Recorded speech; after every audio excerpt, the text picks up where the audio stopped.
comment détermine-t-on que quelqu'un est étranger? Étranger au sens d'extérieur, pas étranger au sens de venir d'un autre pays. Étranger à un milieu, étranger à une mentalité. Eh bien, c'est assez simple. S'il reconnaît, déclare ou montre quelque part qu'il ne comprend pas ce qui se passe, ce qui se joue, ici et maintenant, devant lui, c'est qu'il est étranger. Ce n'est pas simplement une question de langue. Le fait de parler la langue française ne veut pas dire qu'on n'est pas étranger, qu'on connaît tout ce qui se passe en France, et qu'on comprend tout ce qui se passe en France, et qu'on est intégré dans tous les milieux qui existent en France. Bien évidemment que non. Donc, ce qu'on peut dire de quelqu'un qui ne comprend pas ce qui se fait ici devant ses yeux, qui ne comprend pas comment ça fonctionne, eh bien qu'il est étranger ou qu'il est profane, qu'il n'est pas initié. Voilà. Donc il n'est pas initié à tel et tel jeu culturel, par exemple, telle et telle façon de se comporter, telle ou telle mentalité. Et nous-mêmes, bien évidemment, nous pouvons nous trouver dans cette situation. Nous pouvons nous trouver dans un milieu que nous ne comprenons pas, que nous n'acceptons pas. Cela dit, la différence, c'est que il y a des personnes qui ne sont bien nulle part. Donc, par conséquent, ça pose un problème. Ou plus exactement, elles sont en rupture avec leur milieu d'origine, avec leur culture d'origine. Et par conséquent, elles sont obligées, comme une espèce de fantôme, de naviguer comme ça dans des groupes qui leur sont étrangers et auxquels ces personnes sont étrangères. Parce que l'étrangeté, elle est réciproque, bien évidemment. Et dans les cafés philo McDo que nous organisons, c'est très intéressant parce que nous voyons qu'il y a des gens qui, par leur comportement, montrent qu'ils sont étrangers à ce que nous faisons.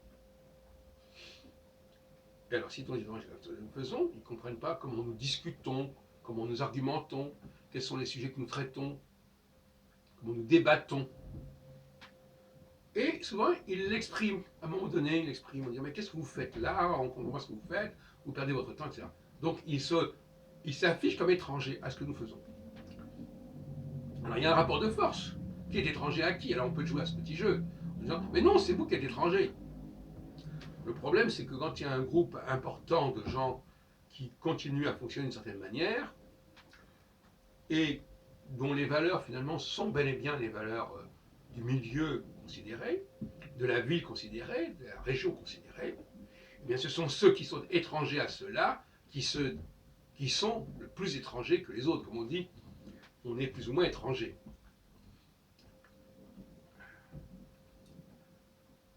Donc, il est important de ne pas se laisser marcher sur les pieds par des étrangers qui vont remettre en question vos fonctionnements.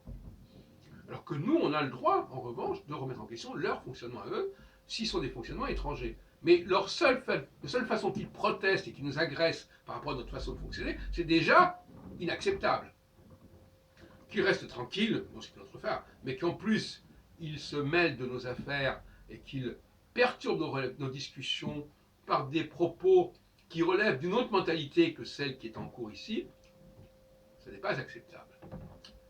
Et par conséquent, il s'agit de faire revivre notamment les valeurs françaises fortes, comme la sens du dialogue, du débat, de la discussion à la française, pour justement faire apparaître les personnes qui sont étrangères, qui vont se révéler par leur réaction, par leur incapacité à participer à nos discussions, ou par leur réaction par rapport à nos discussions.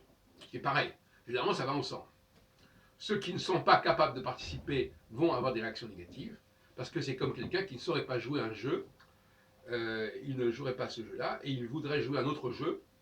Par exemple, il y a souvent des digressions, par exemple des personnes qui, au lieu de discuter intellectuellement et philosophiquement, vont nous lancer des tirades historiques qui sont ou anecdotiques ou personnelles qui n'ont pas lieu d'être. Donc il y a toutes sortes de façons de se trahir dans son décalage face à nos cafés philo McDo, qui sont, à mon avis, le fer de lance de la culture française.